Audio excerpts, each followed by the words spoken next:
अस्सलाम वालेकुम।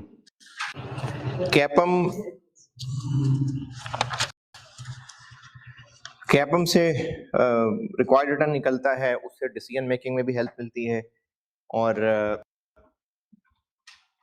उसकी प्रैक्टिस भी हो गई, बहुत सारी हो गई। कैपम से निकलता है required rate of return. Required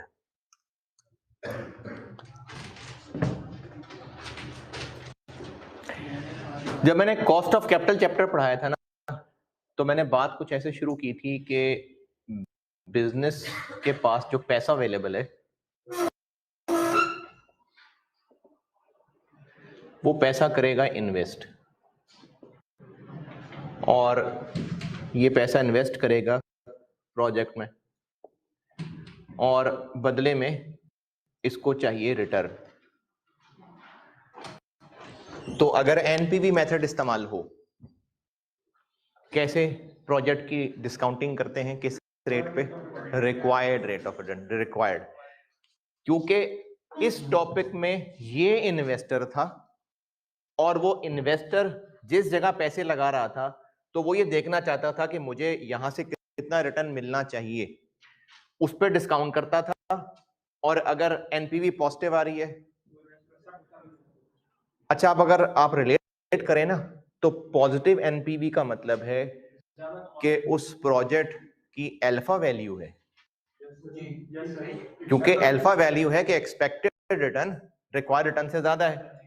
और उस टॉपिक में इसका एक्सपेक्टेड रिटर्न क्या था? प्रोजेक्ट का एक्सपेक्ट आईआरआर इस प्रोजेक्ट का एक्सपेक्टेड रिटर्न था। तो कॉन्सेप्ट्स आप रिलेट करें तो यही वाले थे, लेकिन तब हम उसको एक बिजनेस के पॉइंट ऑफ व्यू से देख रहे थे और ये एक प्रोजेक्ट था। अब इस चैप्टर में हमने इस बिजनेस की जगह पर इंसान का बच्चा रख दिया और इस प्रोजेक्ट की जगह पर शेयर्स रख दिए। तो कॉन्सेप्ट अभी भी वही था कि वो एक्सपेक्टेड रिटर्न और रिक्वायर्ड रिटर्न को कंपेयर कर रहा था। उस टॉपिक में हमने इस रिक्वायर्ड रिटर्न का बस कॉन्सेप्ट ज्यादा नहीं पढ़ा था। फिर जब मैंने इसको बाद में रिलेट किया था कि इन फाइनेंसेस के सोर्सेस क्या हैं, तो उसमें थे सोर्सेज इक्विटी और डेट, और कैलकुलेशन में अलग था, इसलिए मैंने प्रेफरेंस शेयर्स बना दिया था, अदरवाइज बस इक्विटी और डेट। बिजनेस कम से कम कितना प्रोजेक्ट से रिटर्न रिक्वायर करेगा? जितना उसको फाइनेंस कॉस्ट कर रहा है। फिर हमने कॉस्ट ऑफ कैपिटल का कॉन्सेप्ट पढ़ा था। अच्छा, कॉस्ट ऑफ कैपिटल का कॉन्सेप्ट ये था कि बिजनेस अगर ये इक्विटी और डेट का पैसा रेज करे आज, तो उस पे कितना रिटर्न अगलों को देगा तो वो पैसे देने को तैयार होंगे। तो वो जो हम कॉस्ट ऑफ कैपिटल निकालते थे, फिर अभी तक के पढ़े हुए को आप रिलेट करें तो हम इनके इन्वेस्टर्स का रिक्वायर्ड रेट ऑफ रिटर्न ही निकालते थे, है ना। डिवेंचर्स में मैंने जो फार्मूला रिलेट किया था वो मैंने वैल्यू के फार्मूले को उल्टा था, और वैल्यू का कॉन्सेप्ट ये बताया था कि पढ़े लिखे इन्वेस्टर हैं सारे, बीएफडी उन्होंने पढ़ी हुई है, और वो मार्केट वैल्यू निकालते ही ऐसे हैं कि फ्यूचर कैश फ्लोस को। तो हम लोग कॉस्ट ऑफ कैपिटल चैप्टर जब पढ़ रहे थे तो हम बेसिकली इन इन्वेस्टर्स का रिक्वायर्ड रिटर्न ही जान रहे थे, उसी को हम कॉस्ट ऑफ कैपिटल कह रहे थे। लेकिन चूंकि हम वो कंपनी पॉइंट ऑफ व्यू से बात कर रहे थे तो उसको कॉस्ट ऑफ कैपिटल कह रहे थे, और डेट के लिए हम टैक्स भी बीच में एडजस्ट कर रहे थे। क्यों? क्योंकि इस कंपनी को टैक्स फायदा होता था। फिर हमने इस चैप्टर में आके जगह बदल ली और अब हम इन्वेस्टर बन गए, और हमने इन्वेस्टर पॉइंट ऑफ व्यू से शेयर्स में पैसे इन्वेस्ट करने के लिए जो कैपम रिटर्न कैलकुलेट किया वो रिक्वायर्ड रिटर्न है या एक्सपेक्टेड रिटर्न है? रिक्वायर्ड। अब इन सारी कहानियों को जोड़ता हूं।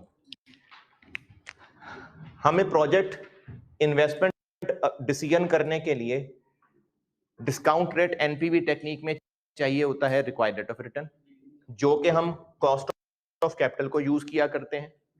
कॉस्ट ऑफ कैपिटल कैसे बनती है? केई और केडी का वेटेड एवरेज। इसमें हमने केई और केडी पढ़ा था, और ये कॉस्ट ऑफ कैपिटल क्या था?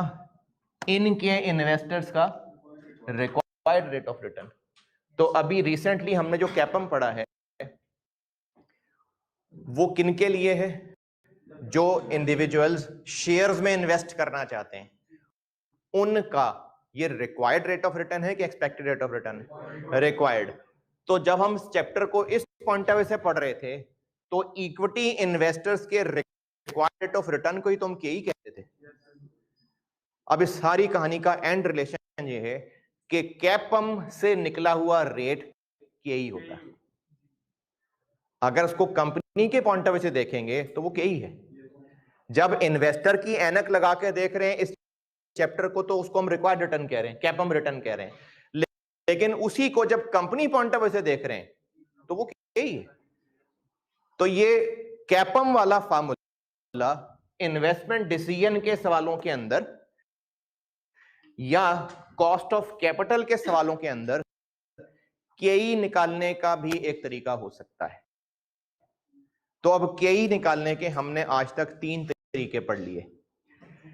एक डिविडेंड वाला फार्मूला था, एक एमएम वाला फार्मूला था, MM with tax, MM without tax, और अब आज एक तीसरा कैपम। तो सवाल में केई निकालने के 3 तरीके हैं। देखना पड़ेगा आपको सवाल में डाटा किसका है। तो ये जो हमने कैपम इस चैप्टर में पढ़ लिया, अभी तक इस चैप्टर में मैं आपको जो 4-5 क्लासें हो चुकी हैं, अभी तक हम इस चैप्टर को पढ़ रहे थे स्टॉक मार्केट इन्वेस्टर्स के पॉइंट ऑफ व्यू से, डिवेंचर के इन्वेस्टर पॉइंट ऑफ व्यू से, बस बहुत है। अब हम वापस आ जाते हैं यहाँ इन्वेस्टमेंट डिसीजन पे, और अब इन्वेस्टमेंट डिसीजन के सवालों के लिए हमें चाहिए हुआ करेगा डिस्काउंट रेट, जो कि हुआ करेगा कॉस्ट ऑफ कैपिटल। उस कॉस्ट ऑफ कैपिटल में केई केडी चाहिए हुआ करेगा और केई निकला करेगा कैपम से। तो अब हम इस चैप्टर में ट्विस्ट लेके वापस इन्वेस्टमेंट डिसीजन पे चलेंगे और उसी तरह लंबे लंबे सवाल दोबारा करेंगे।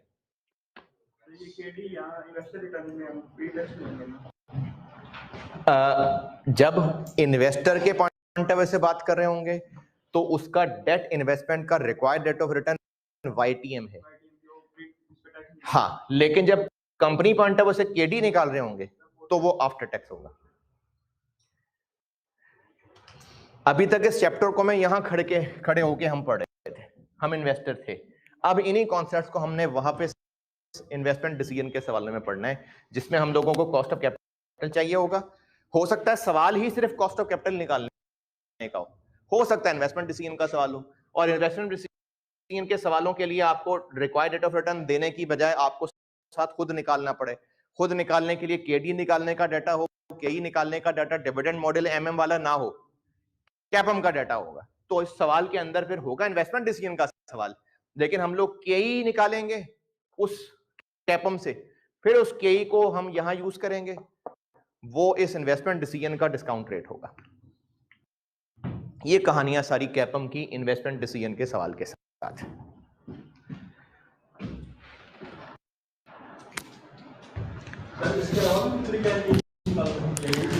यही है।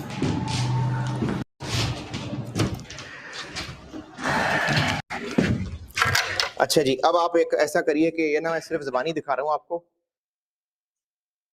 और ज़बानी सिर्फ इसलिए दिखा रहा हूं, ये इंतहाई बकवास सवाल था, ज़बानी सिर्फ इसलिए दिखा रहा हूं कि अगर दोबारा टेस्ट हो जाए तो आप इसको छोड़ने की बजाय याद कर लें कि अच्छा ऐसा एक हरकत हो चुकी है पहले।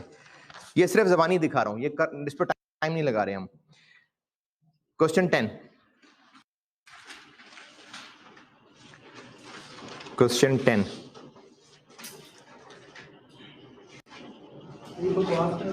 है, अभी देखते हैं ना। क्वेश्चन 10, GHI लिमिटेड, पहुंचे?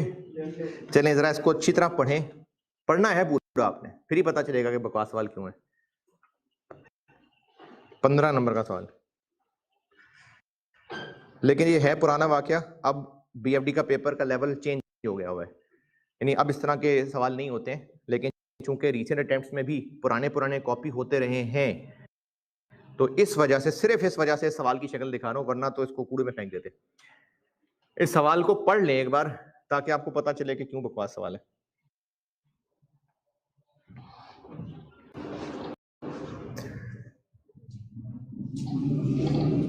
पढ़ लिया सवाल?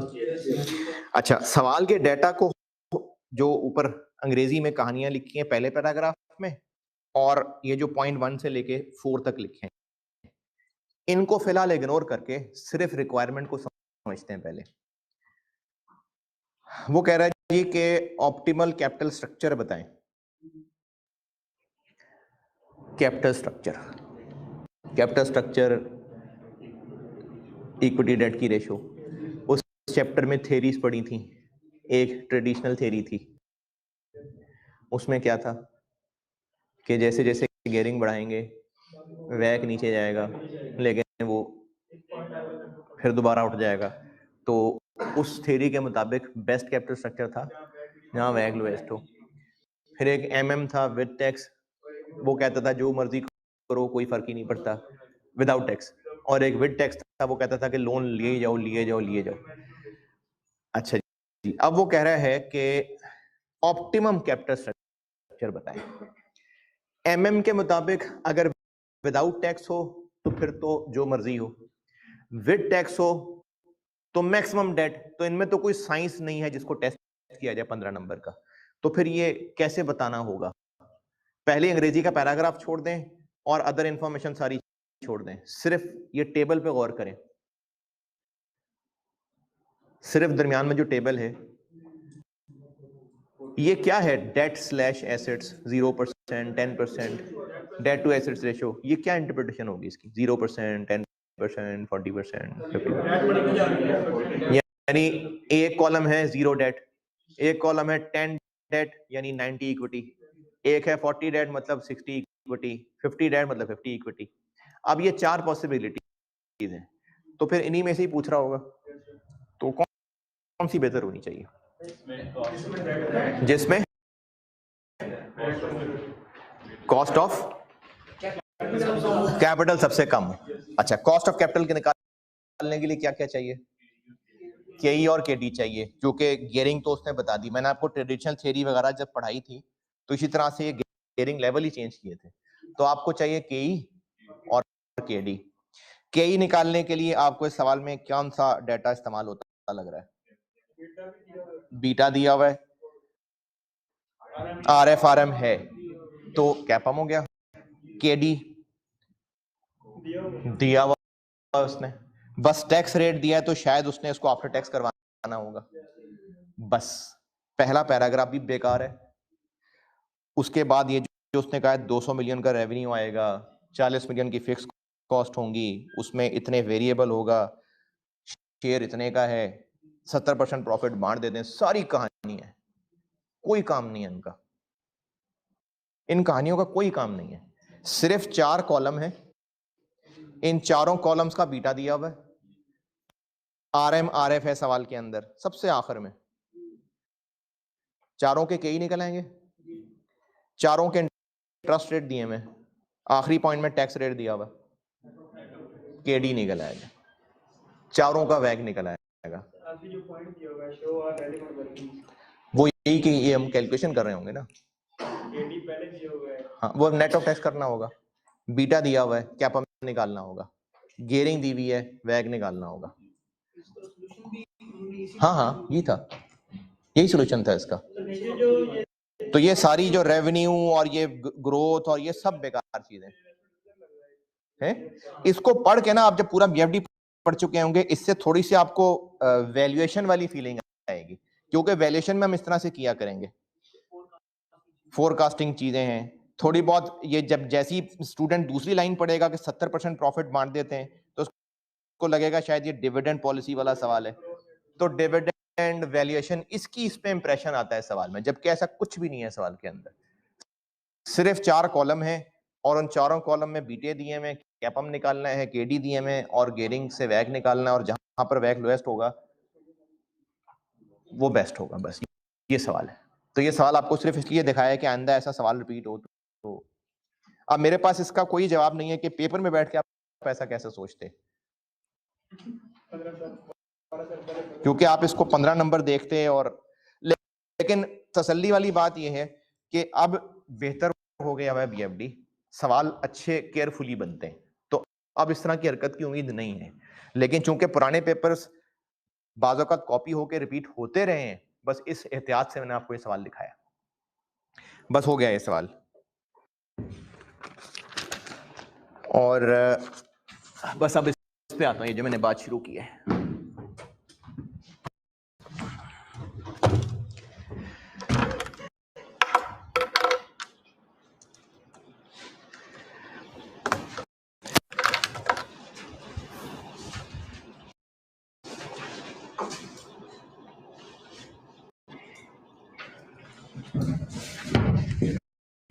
ये केई वाला ताल्लुक समझ आया?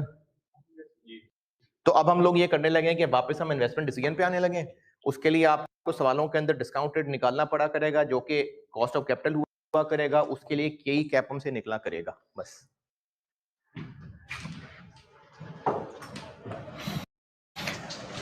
इसके लिए यानी ये जो आपको मैंने सब टॉपिक रिलेट कर दिया, इसको यहीं ब्रेक लगाते हैं। एक आपको टॉपिक पढ़ाने लगा हूं, वो समझ लें आज। कल फिर इंशाल्लाह इसको मैं इन्वेस्टमेंट डिसीजन से लिंक करूंगा। अभी ये जो मैंने ताल्लुक जोड़ा, ये बात समझ आई? बस इसको अब यहीं रोक देते हैं। अब आपको मैं एक टॉपिक पढ़ाने लगा हूं, वो समझ लें, फिर कल इसको रिलेट करूंगा इन्वेस्टमेंट डिसीजन से। YTM रिक्वायर्ड रिटर्न था, नहीं YTM IRR एक्सपेक्टेड रिटर्न था डिवेंचर का। कंपनी पॉइंट ऑफ व्यू से केडी वैसी है जैसे सीखा हुआ है। सिर्फ कैपम को मैंने सारी कहानी से रिलेट किया कि वो केई निकालने के लिए हुआ करेगा। केडी वैसी जैसे पहले करते थे, वैसी net of tax cash flows करके IRR। लेकिन अगर केडी में अगर वो क्या इन्वेस्टर रिटर्न बैक के लिए हमें इन्वेस्टर रिटर्न निकालने के लिए क्या दे, तो इन्वेस्टर नहीं, इन्वेस्टमेंट डिसीजन का सवाल है तो ये वही है जो पहले पढ़ चुके हैं। उसमें डिस्काउंट रेट नहीं दिया होगा तो मैं खुद कॉस्ट ऑफ कैपिटल निकालना पड़ेगा।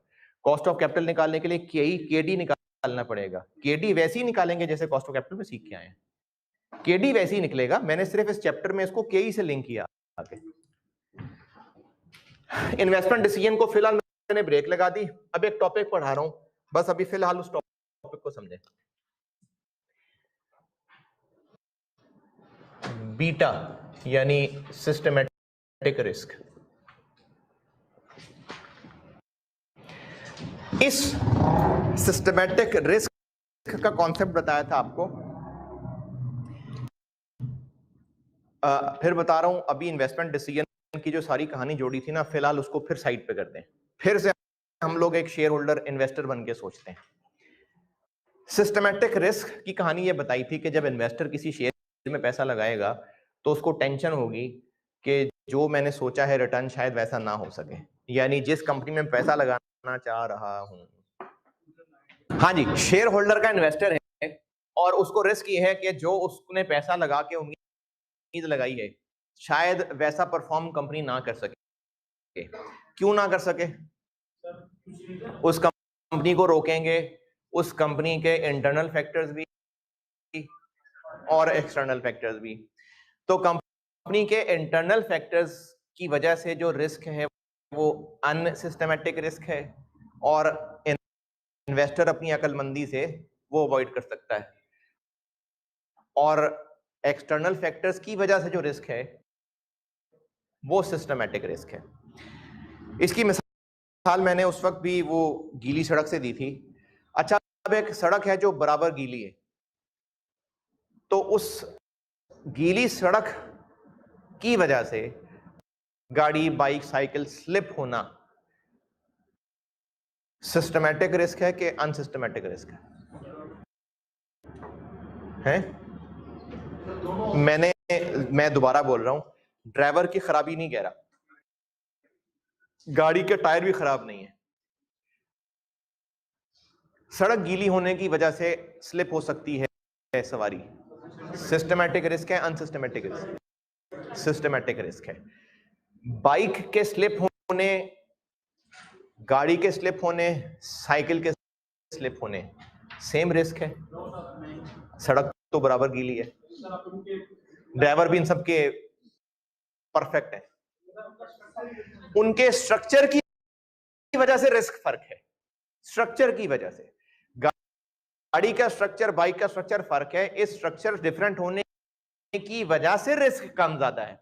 मैंने कहा ड्राइवर सब सही है, गाड़ी का टायर वगैरह सब सही है, लेकिन इनके स्ट्रक्चर चेंज होने की वजह से इनके गीली सड़क के स्लिप होने का रिस्क डिफरेंट है। इसको मैं कंपनीज की मिसाल पे लाता हूं। 2020 और काफी हद तक 21 भी कोविड हिट, सारे बिजनेसेस पे सेम बुरा असर पड़ा, कुछ पे तो बहुत अच्छा असर भी पड़ा। आईटी के बिजनेस पे बहुत अच्छा असर पड़ा, ये जो ट्रांसपोर्ट सिस्टम था इस पे बड़ा असर पड़ा, हेल्थ केयर वालों पे असर पड़ा, इन पे बहुत अच्छा असर पड़ा। कुछ पे बिल्कुल भी फर्क नहीं पड़ा होगा, जो नेसेसिटीज होंगी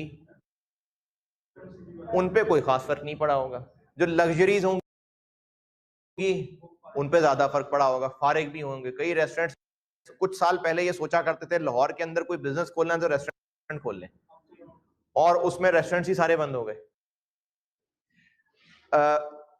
वही सारा कोविड, वही इकोनॉमी, लेकिन सब बिजनेस को बराबर हिट क्यों नहीं किया?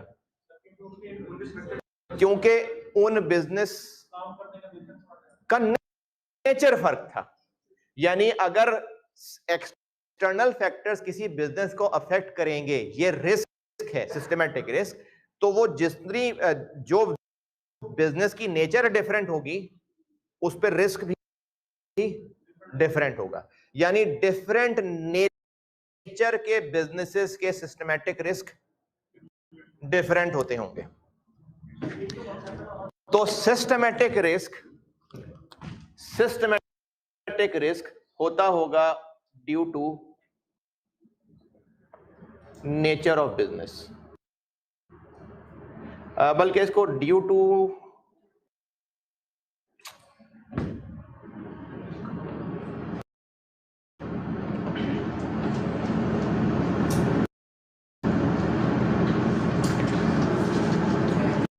ऐसे कह लेता हूं कि एक्सटर्नल फैक्टर्स या system affects business differently due to, ऐसे कह लेते हैं कि जो सिस्टम है वो बिजनेसेस को डिफरेंटली अफेक्ट करेगा। यानी हर बिजनेस का, हर कंपनी का बीटा डिफरेंट होगा। क्यों? क्योंकि उनके नेचर डिफरेंट है।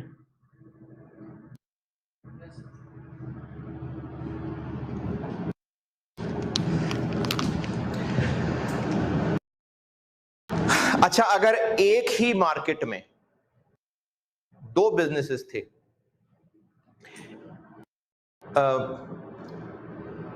रेस्टोरेंट्स ले लेते हैं, चले, एक मार्केट में दो बिजनेसेस थे और दोनों बिल्कुल एक जैसे थे, सेम रेवेन्यूज वगैरह सब कुछ सेम था, सिर्फ और सिर्फ उनकी गियरिंग का फर्क था। यानी एक बिजनेस में लोन कोई नहीं था और एक बिजनेस में लोन बहुत ज्यादा था, तो दोनों बराबर हिट हुए होंगे? हैं? नहीं। सेम बाइक्स, सेम मेक, गीली सड़क है, एक पे सवारियां ज्यादा हैं, एक पे सवारी कम है, यानी एक ने ज्यादा वजन उठाया हुआ है, एक ने कम वजन उठाया हुआ है, तो स्लिप होने के चांसेस ज्यादा वजन वाले के ज्यादा हैं।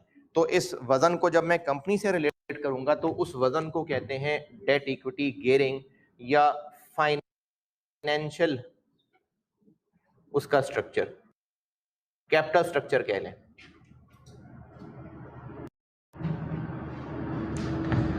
फाइनेंशियल स्ट्रक्चर या कैपिटल स्ट्रक्चर। तो बिजनेसेस का नेचर फर्क होने की वजह से और उनका कैपिटल स्ट्रक्चर डिफरेंट होने की वजह से बीटा डिफरेंट होता है।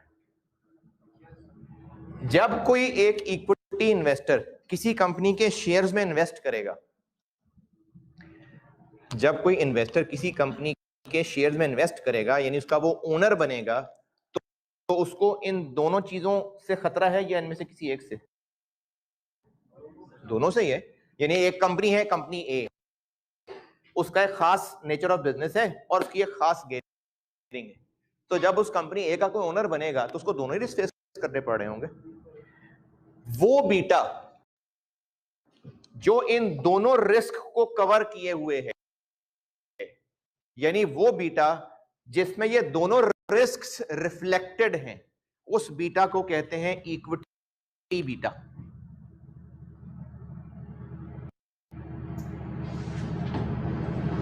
ये कवर करता है बोथ बिजनेस रिस्क भी एंड फाइनेंशियल रिस्क भी।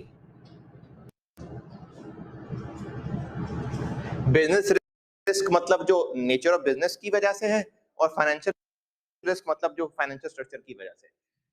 तो वो बीटा जिसमें ये दोनों फैक्टर्स रिफ्लेक्टेड हों उसको इक्विटी बीटा कहते हैं।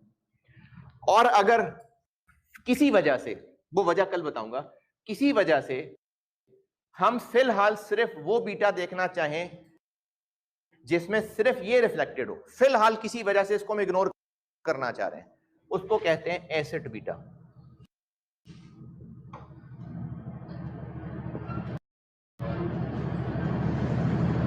Only business risk.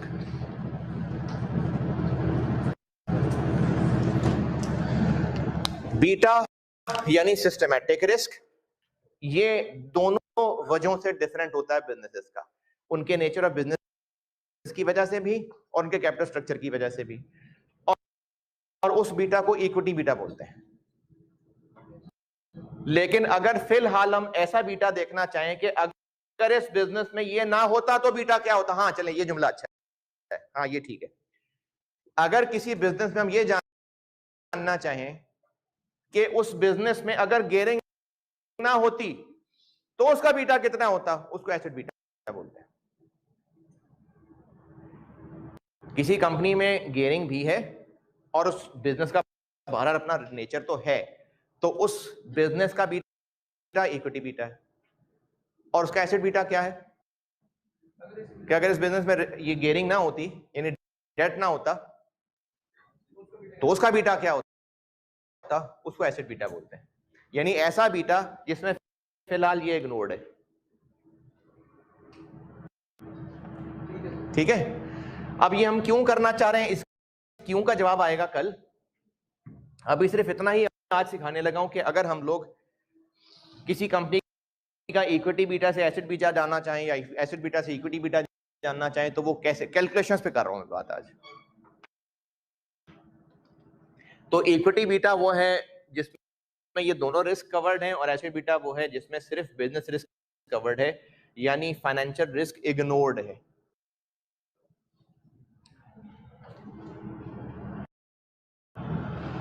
एक होता है डेट बीटा, लेकिन वो सवालों में ज्यादा होता नहीं है, कोई एक दो सवाल में शायद इसका नाम आया होगा, 2 सवालों में मुझे याद पड़ता है, अदरवाइज ये सवालों में होता नहीं है। और इसलिए नहीं होता क्योंकि जनरली फाइनेंस में इसको जीरो समझा जाता है। इक्विटी बीटा वो टेंशन है जो इक्विटी इन्वेस्टर को है कि अगर मैंने इस शेयर में पैसा लगा दिया तो शायद वैसा परफॉर्म ना कर सके जैसा मैंने सोचा है। वो टेंशन जो इक्विटी इन्वेस्टर को है, अच्छा उसकी ये टेंशन सिर्फ इस वजह से या इस वजह से भी है, तो इन दोनों वजहों से होने वाली टेंशन इक्विटी इन्वेस्टर को, उसको टेंशन है कि मैंने अगर इन्वेस्टमेंट कर दी, मैं इक्विटी ओनर बन गया तो शायद उस तरह ना हो सके जैसे मैंने सोचा है, और ये दोनों चीजें उसको टेंशन दे रही हैं।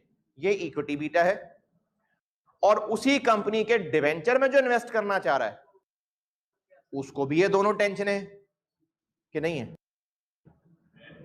जिस बैंक ने रेस्टोरेंट को लोन दिया होता तो उस बैंक को टेंशन ही हो रही होती कि रेस्टोरेंट बंद हो गया तो हमारे पैसे कहां से वापस करेगा।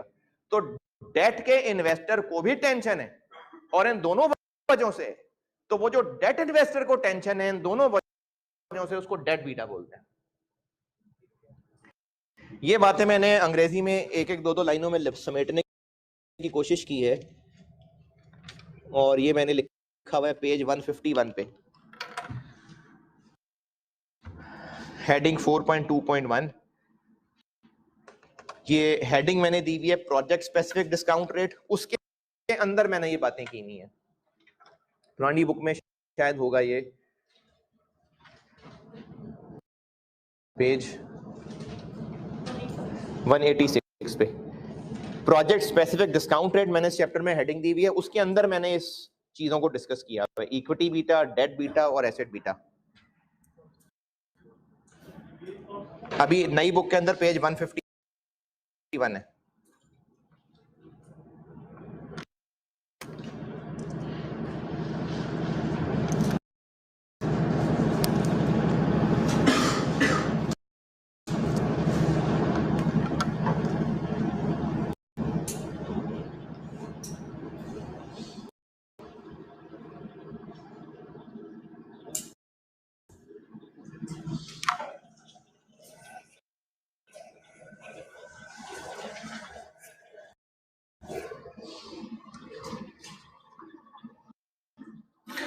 और जनरली बीएफडी के सवालों में, बल्कि सिर्फ ऐसा नहीं कि बीएफडी के सवालों में, यानी इसको फाइनेंस की जहां भी दुनिया में डिस्कशन है, इसको जनरली जीरो ज्यूम किया जा रहा होता है।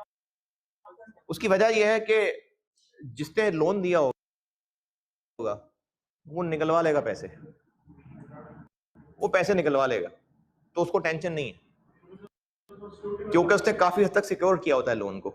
तो इस वजह से नॉर्मली इनको जीरो ज्यूम करते हैं फार्मूलों के अंदर। यानी आपने आईकैप के एग्जाम क्वेश्चंस के लिए भी अगर डेट बीटा की कहानी नहीं बताई तो वो जीरो ही है। मैंने वैसे बोल्ड करके लिखा हुआ मेरा ख्याल है, हाँ जी बिल्कुल, यही भी मैंने डब्बा बनाया हुआ है और ये बात बोल्ड करके लिखी हुई है कि सवालों में अगर डेट बीटा के बारे में कुछ नहीं बताया तो वो जीरो ही होता है। अच्छा, अब ये 3 बीटाज हो गए हैं क्या, ये दोबारा सुन लें। जिस बिजनेस में डेट होता ही ना, इग्नोरिंग डेट, तो फिर तो डेट बीटा वाला काम ही नहीं है ना, तो उसमें सिर्फ इक्विटी इन्वेस्टर होते हैं और उस बिजनेस में उन लोगों को टेंशन सिर्फ उस बिजनेस की नेचर की वजह से हो रही होती है, क्योंकि डेट तो है ही नहीं, तो उस टेंशन को एसेट बीटा कहते हैं। किसी कंपनी में डेट हो, हाँ, उसको इग्नोर करके तो भी वो एसेट बीटा है। यानी एसेट बीटा या तो उस कंपनी में बीटा है जिसमें डेट ही नहीं है, तो उस कंपनी का एसेट बीटा और इक्विटी बीटा सेम चीज होगी। देखें, इक्विटी इन्वेस्टर को टेंशन है ना पैसा इन्वेस्ट करके, और इन दोनों वजहों से है, तो उस टेंशन को इक्विटी बीटा कहते हैं। और अगर हम या तो ये कह दें कि उस कंपनी में अगर डेट ही ना होता तो क्या उसका बीटा होता, वो एसेट बीटा है। और जिस कंपनी में वाकई डेट नहीं है उसका इक्विटी बीटा और एसेट बीटा सेम है ना। तो एसेट बीटा वो बीटा है कि जिस कंपनी में अगर डेट ना हो तो उसका बीटा क्या होता, ये एसेट बीटा। ये कंफ्यूजन बढ़ा दी शायद, ये नहीं समझ आई बात। इक्विटी बीटा है इक्विटी इन्वेस्टर की टेंशन, सिस्टमैटिक रिस्क, जिसमें ये दोनों टेंशन है उसको, ये इक्विटी बीटा है। और अगर उस कंपनी में डेट ना होता फिर जो बीटा होता वो एसेट बीटा। अब इनका आपस में एक ताल्लुक है, और जिस साइंसदान ने बनाया है कुछ समझ सोच के बनाया होगा, समझदारी आदमी होगा, तो मैंने इसकी ज्यादा टेंशन नहीं ली कि उसने क्या सोचा था। तो वो फार्मूला बना हुआ है, वो इसी पेज पे देखिए फार्मूला है। इस फार्मूले से इन बीटास का आपस का एक रिलेशन है जो कि सवालों में ऐसे काम आ सकता है कि अगर एक चीज अननोन हो बाकी सारी नोन हो तो वो फाइंड हो सकती है। एक थोड़ा बड़ा फार्मूला है और उसी में अगर डेट बीटा को आप जीरो ज्यूम कर लें तो छोटा हो जाएगा फार्मूला। इन फार्मूलों में ये सिंबल्स देख लें सारे, फार्मूले के लेफ्ट साइड पे क्या लिखा हुआ है? ये जो साथ छोटा सा ए है, इसका मतलब ये एसेट बीटा है, is equal to equity beta, और ब्रैकेट में ये जो ई है, ये दोनों चीजें हैं। यानी अगर किसी बिजनेस की इक्विटी 600 मिलियन रुपए है, डेट 200 मिलियन रुपए है, तो ये ई 600 है, डी 200 है। यानी ये रुपी फिगर्स भी हो सकती हैं और ये भी हो सकता है। ये 75-25 नहीं बनता, मैंने ही लिखा है।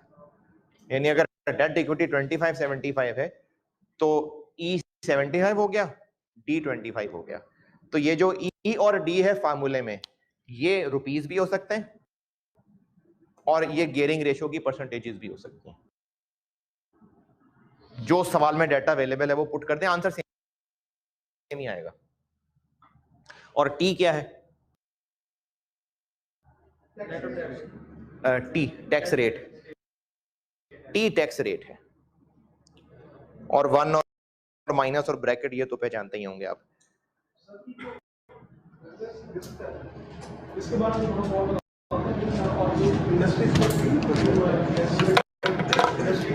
अभी जो मैं आपको कोविड की मिसाल दे रहा था, कोविड के आने से रेस्टोरेंट्स के बिजनेसेस अफेक्ट हो गए ना बुरी तरह से, क्योंकि उनका नेचर ही ऐसा था कि लोगों की वो प्रेफरेंस नहीं थी, लोगों ने उसको लग्जरी के तौर पे रखा हुआ था। अब जब घर में ही बंद हो गए तो रेस्टोरेंट्स के बिजनेस डाउन हो गए। हाँ, जिन रेस्टोरेंट्स ने साथ होम डिलीवरी शुरू कर दी उनका बिजनेस बढ़ गया, क्योंकि सब लोगों को ये टेंशन होती थी अब वहां जाएंगे, पार्क कहां करेंगे, तो अब उन्होंने घर मंगवाने शुरू कर दिए। तो इसलिए कईयों के बिजनेस बड़े भी होंगे। जिनके पास अब जो गाड़ियों वाला बिजनेस होगा, जब शहरी सारे बंद हो गए तो गाड़ियों का बिजनेस डाउन हुआ होगा, फ्यूल का बिजनेस डाउन हुआ होगा, एयरलाइंस बहुत ज्यादा डाउन हो गई, बहुत ज्यादा एयरलाइंस बहुत ज्यादा डाउन हुई है। तो इकोनॉमी के कुछ फैक्टर्स का किसी बिजनेस पे ज्यादा बुरा असर पड़ रहा है, किसी पे कम पड़ रहा है। क्या वजह है उसकी? उस बिजनेस के नेचर की वजह से। इसको जो रिफ्लेक्ट कर रहा है बीटा, वो एसेट बीटा है। नहीं,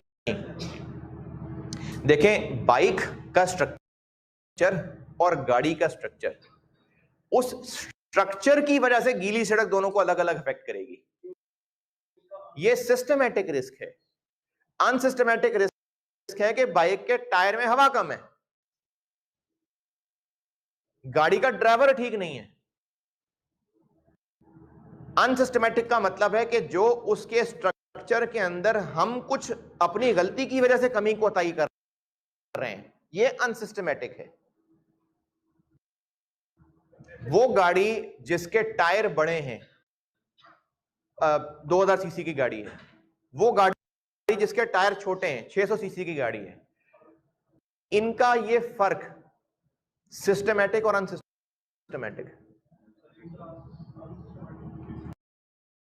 सिस्टमैटिक है। अनसिस्टमैटिक होगा कि सारी 2000 सीसी की गाड़ियों में किसी एक में ड्राइवर नशे में है,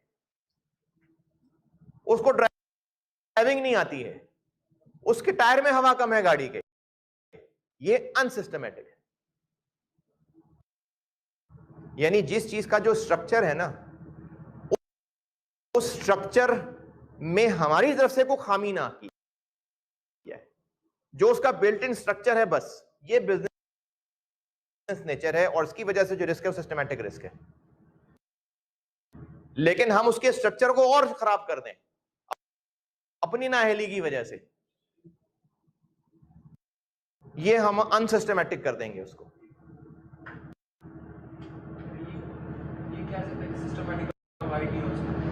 हाँ, स्टार्टिंग बात यही है कि अनसिस्टमैटिक अवॉइड हो सकता है, सिस्टमैटिक अवॉइड नहीं हो सकता, क्योंकि जिस सिस्टम में रहना है उसमें वो रिस्क रहेगा। देखिए, सिस्टमैटिक रिस्क ये है कि एक्सटर्नल फैक्टर्स असरअंदाज होंगे। ये सिस्टमैटिक रिस्क है। अब किसी का बीटा ज्यादा होगा, इसका मतलब है कि उस पर एक्सटर्नल फैक्टर ज्यादा असरअंदाज होंगे। अच्छा, क्यों ज्यादा असरअंदाज होंगे? क्योंकि उसका स्ट्रक्चर ही इस तरह का है।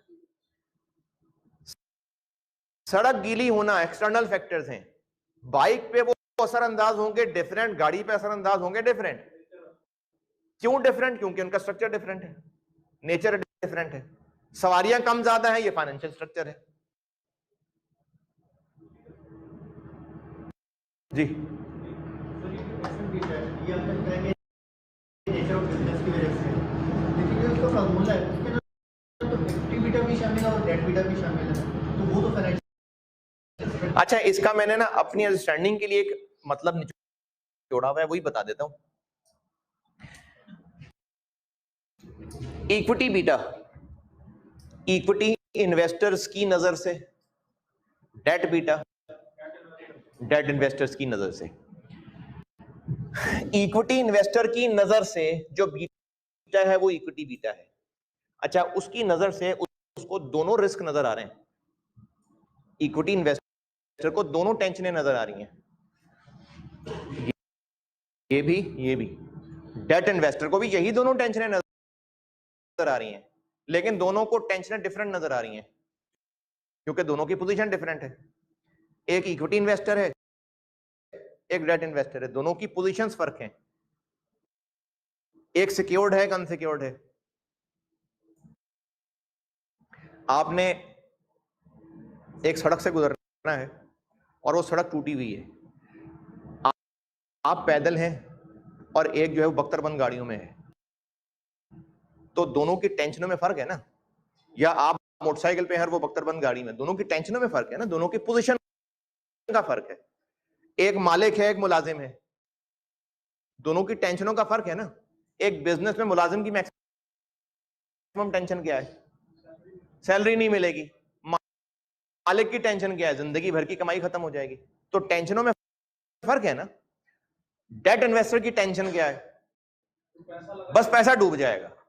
इक्विटी इन्वेस्टर की टेंशन क्या है? उसकी तो जिंदगी भर की कमाई खत्म, तो हार्ट अटैक हो जाएगा। तो इक्विटी इन्वेस्टर और डेट इन्वेस्टर दोनों की पोजीशनें फर्क हैं, तो सेम चीज को दोनों डिफरेंट तरह से देख रहे हैं। आप क्लास में बैठे हुए, चलो मैं अपनी बात कर लेता हूं।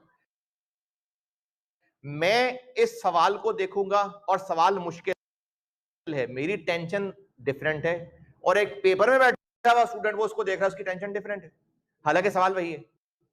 तो दोनों की पोजीशंस चेंज होने से टेंशन चेंज हो रही है ना। तो इक्विटी बीटा है इक्विटी इन्वेस्टर की टेंशन अबाउट दीज टू, और डेट इन्वेस्टर डेट बीटा है डेट इन्वेस्टर की टेंशन अबाउट दीज टू। अब हम दोनों के पॉइंट ऑफ व्यू से निचोड़ रहे हैं सिर्फ ये वाला पोर्शन। समझ लो हम दोनों की टेंशनों में से जो इससे रिलेटेड है उसका एक एवरेज ले लें।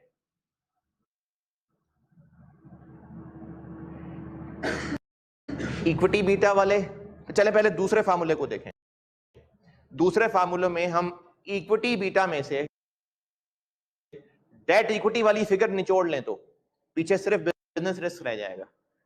लेकिन ये हमने सिर्फ इक्विटी इन्वेस्टर की नजर से जो दोनों रिस्क थे उनमें से इक्विटी बीटा बिजनेस रिस्क निचोड़ा है। लेकिन अगर डेट इन्वेस्टर की भी वैल्यू का एक एवरेज ले लें तो दोनों के ओपिनियन सामने आ जाएंगे। यानी इक्विटी वाला बिजनेस रिस्क को कैसे देख रहा है, डेट वाला बिजनेस रिस्क को कैसे देख रहा है, उन दोनों के पॉइंट ऑफ व्यू का एवरेज ले लिया। नहीं तो फार्मूला तो यही करना, तो ऐसे ही। सवाल लिखें।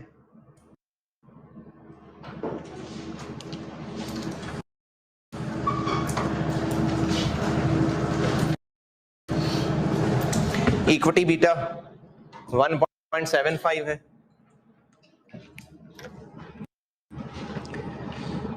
डेट बीटा 1.12 है।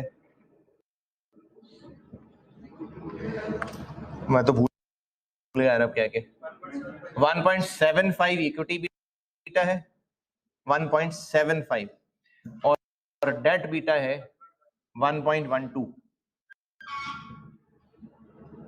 गेयरिंग है 35 डेट 65 इक्विटी।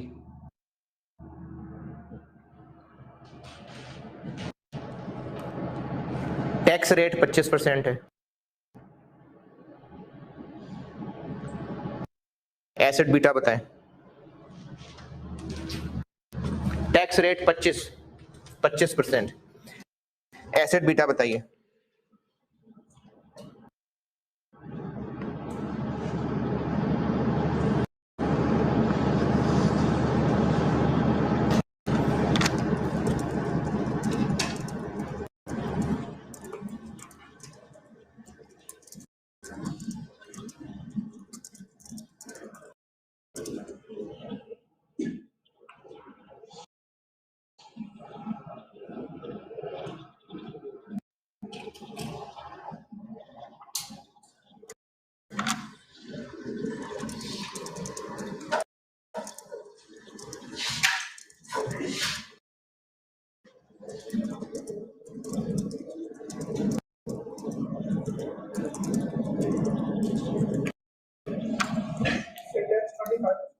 जी टैक्स 25%, 25%।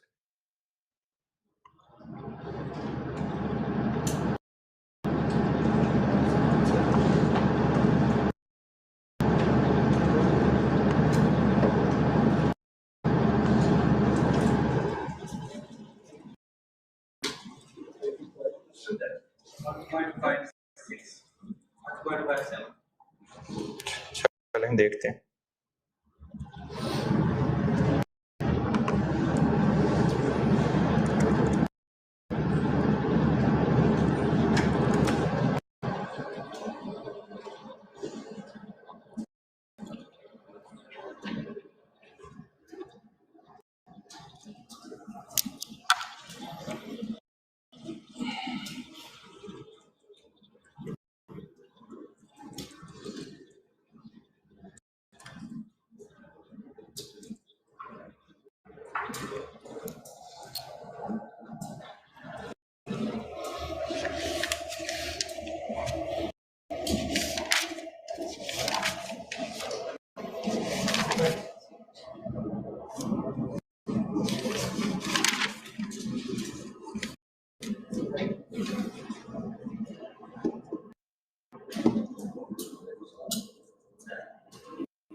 हाँ जी,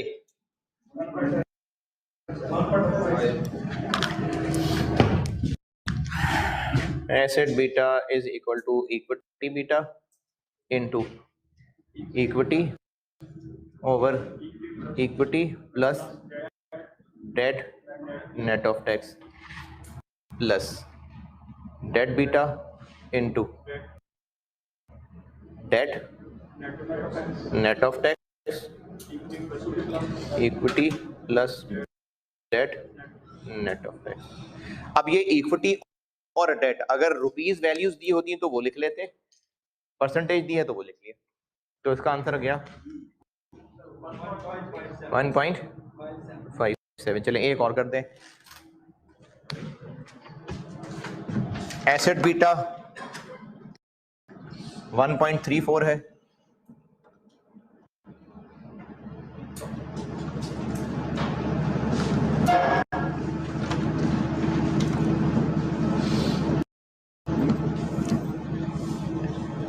एसेट बीटा 1.34 है, टैक्स रेट 25% है,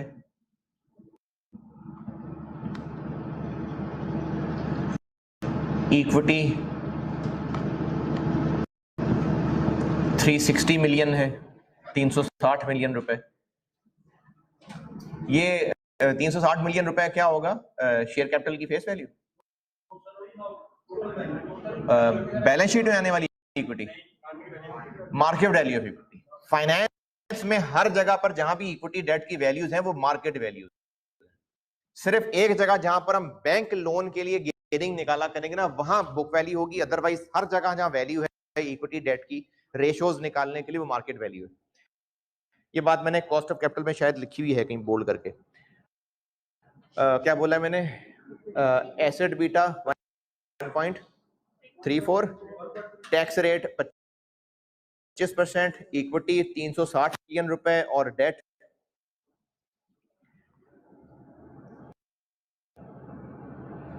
120 million, 120 million rupees. Equity beta बताएं, इक्विटी बीटा बताइए।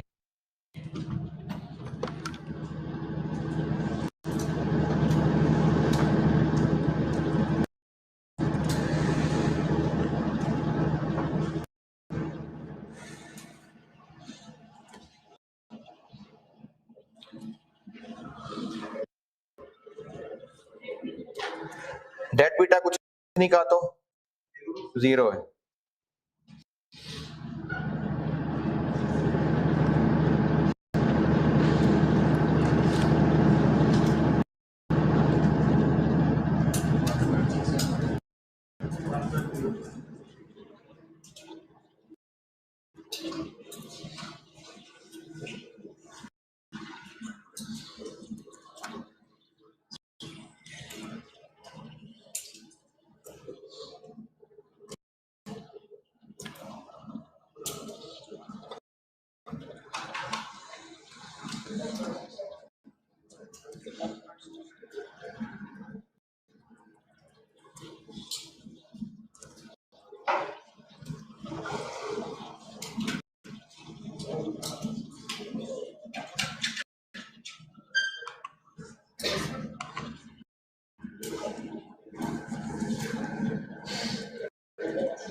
हाँ जी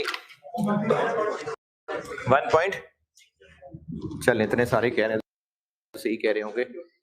1.34 इक्विटी बीटा पता नहीं, इक्विटी 500 नहीं 360 प्लस 120.75, यहाँ से इक्विटी बीटा निकले।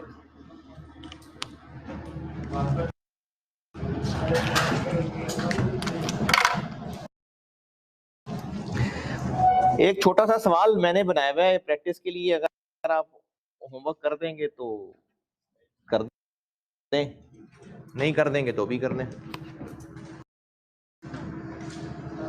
हाँ जी कल सैटरडे है, कराएंगे कि कराएंगे? चले ठीक है। ये मैंने एक सवाल बनाया हुआ है इसकी प्रैक्टिस के लिए बीटा शीटा की। Question number 13 alpha funds. ये पास पेपर का नहीं है, मैंने ही बनाया हुआ है, ये बीटास की कैलकुलेशन के लिए बस है। नहीं ये मैंने एक चीज सिखाई है, इसका इस्तेमाल है कल जो मैंने इन्वेस्टमेंट डिसीजन में सिखाना है। मेरी बुक में क्वेश्चन नंबर 13 अल्फा फंड्स के नाम से, ये अगर आप कर देंगे तो आपकी मेहरबानी।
अच्छा जी, इस टॉपिक में से कुछ चीज़ों पे मैं लंबी बात करूँगा, मेरे फ़ेवरेट्स में से है।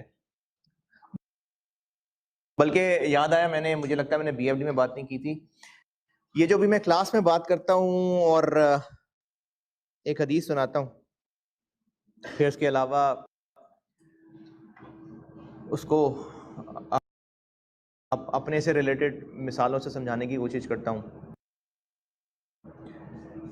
और आप तो खैर बड़े, जो पुराने स्टूडेंट्स हैं वो तो बड़े लोग हो गए होते हैं, लेकिन जो बच्चे होते हैं वो मोस्टली टीचर को आइडलाइज भी कर रहे होते हैं, उसको फॉलो करना चाह रहे होते हैं, तो फिर उनकी बातों का वो असर भी लेते हैं। तो ये सब काम इसलिए शुरू किया था कि जो बच्चे हैं, जिस तरह से अभी माहौल के अंदर खराबियां फैल रही हैं, जिस तरह से एक आखिरत की बेफिक्री फैल रही है, जैसे मुझे भी एक बच्चे के सुसाइड का पता चला, जो मुझे पहले पता था लेकिन मैंने शायद मिस हो गया था मुझसे वो मैसेज। तो उसका एक दोस्त मुझे कह रहा था कि आप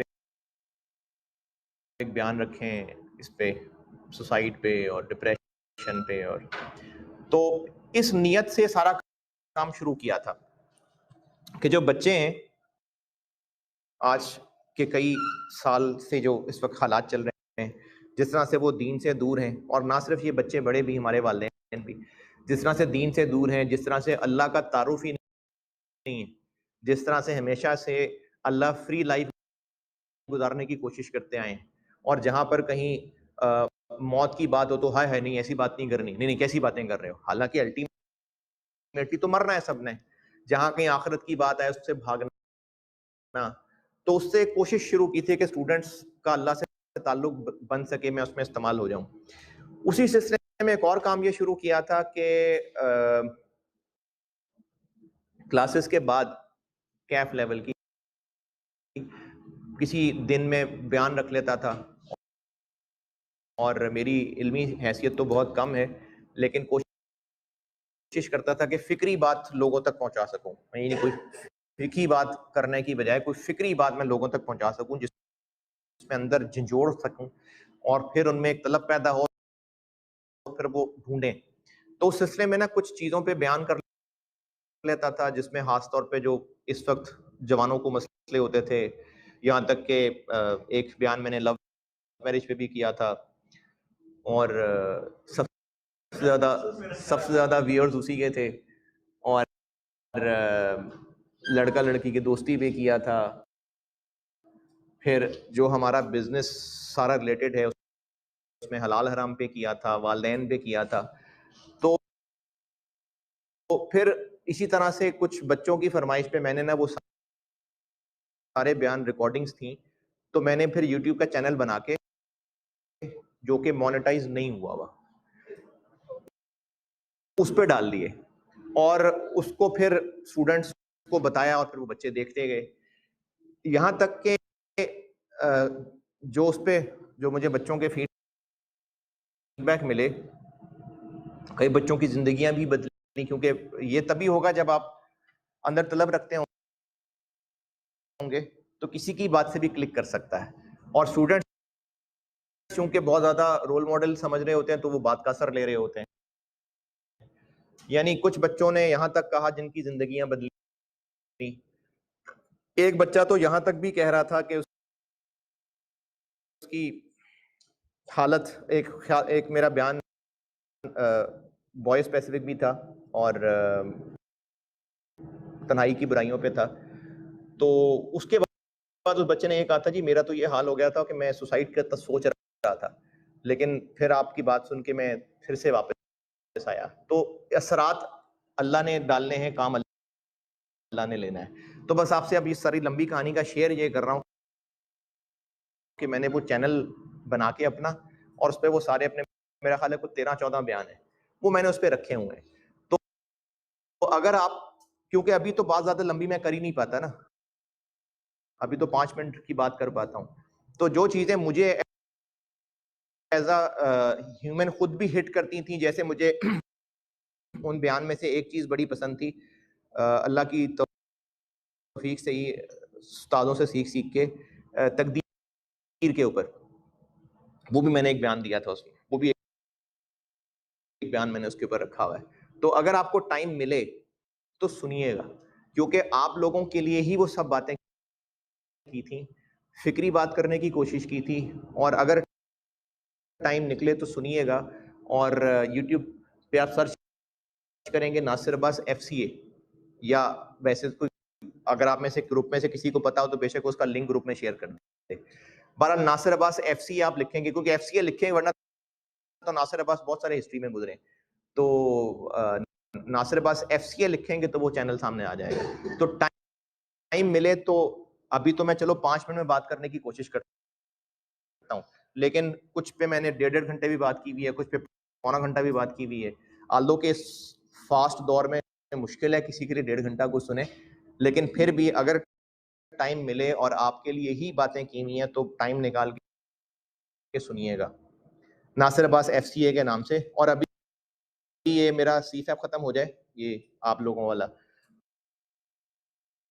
नवंबर ऑनवर्ड, तो फिर मैं दोबारा से मजीद दोबारा रखूंगा और फिर मजीद ऐड करता जाऊंगा।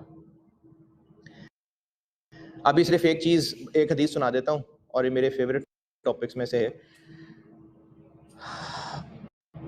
और ये मैं भी सुना जरूर रहा हूँ हदीस, लेकिन इस पे मुझे लगता है कि 1-2 क्लासेस में इससे बात मजीद कंटिन्यू करनी पड़ेगी। इब्ने माजा, क्या जी, क्यों नहीं किया?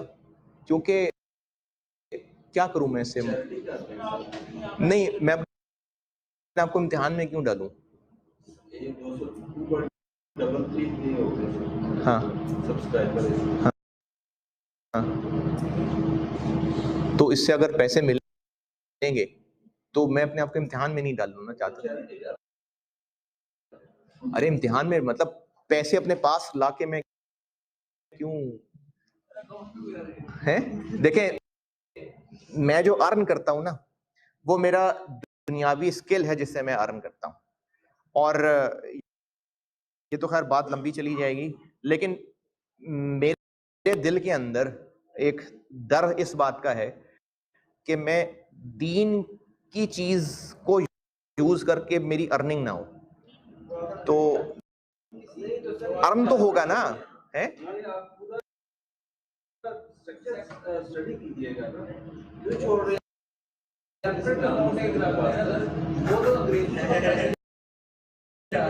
किसी को चैरिटी करें, ये पैसे जा रहे हैं किसी को? अच्छा,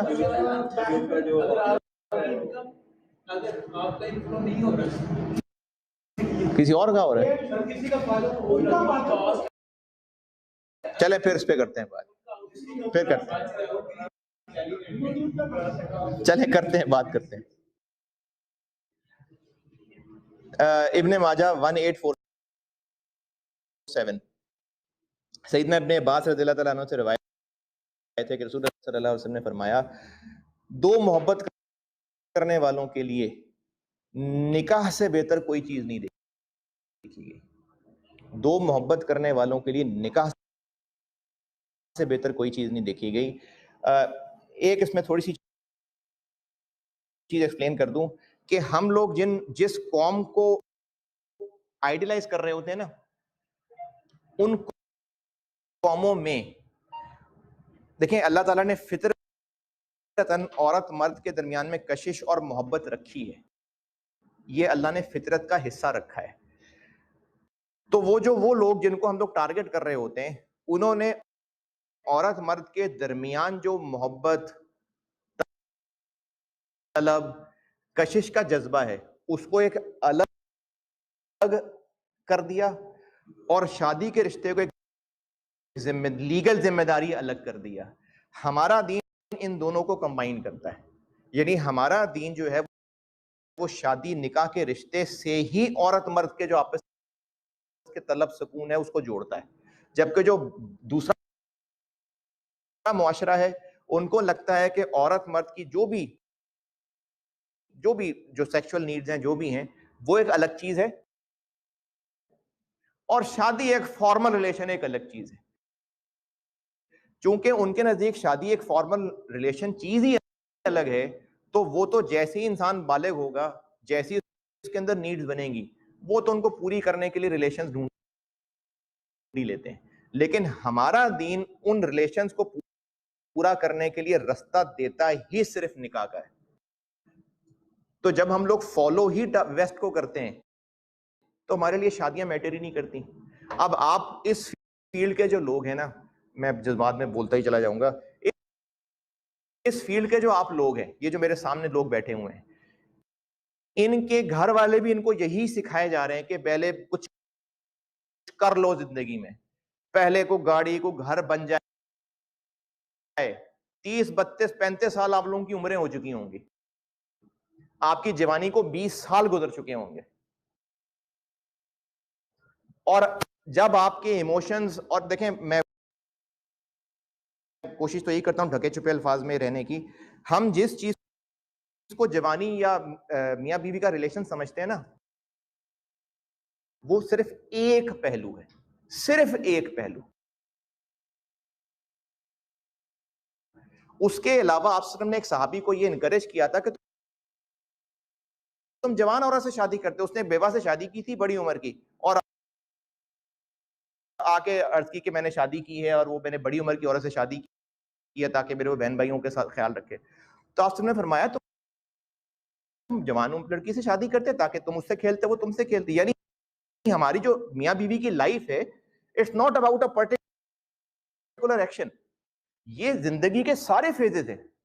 और एक आयत अभी मैं पढ़ रहा था, एक आयत याद आ गई कि वो जो औरत मर्द है वो दूसरे का लिबास है, और जो लिबास है उसका मकसद होता है जिस्म को कवर करना, जिसकी सारी खूबसूरती का जरिया बनना और सारी खामियों को कवर करना और एक दूसरे के साथ मिलकर जिंदगी में आगे बढ़ना।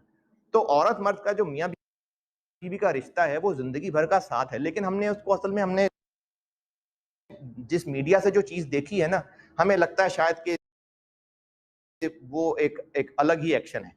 तो दीन के अंदर जो औरत मर्द के दरमियान कशिश मोहब्बत रखी गई है, उसका वाहिद हलाल जायज रिश्ता निकाह के जरिए है, जिसको हम आप इंक्लूसिव आप सब लोग जो अभी आर्टिकल्स कर रहे हैं, नौकरियां लगेंगे, घर वाले रिश्ते की बात करते भी हैं, कहते नहीं अभी शादी नहीं करनी क्योंकि बोझ पड़ जाएगा। अल्लाह ने इसको खूबसूरत रिश्ता बनाया है। ये गोरों का मसला है कि एक लीगल जिम्मेदारी है, ये हमारे दीन में खूबसूरत रिश्ता बनाया गया है। और वो लोग जो यंग एज में जिनकी शादियां हो जाती हैं, खराबियां अच्छी बुराई हर जगह होती हैं, लेकिन अगर उनका अच्छा रिश्ता हो जाए तो बेस्ट है कि आप स्टूडेंट लाइफ के अंदर मियां बीवी की जिंदगी गुजारें, बेस्ट है। तो इसलिए दो मोहब्बत करने वालों के दरमियान निकाह से बेहतर कोई चीज नहीं देखी।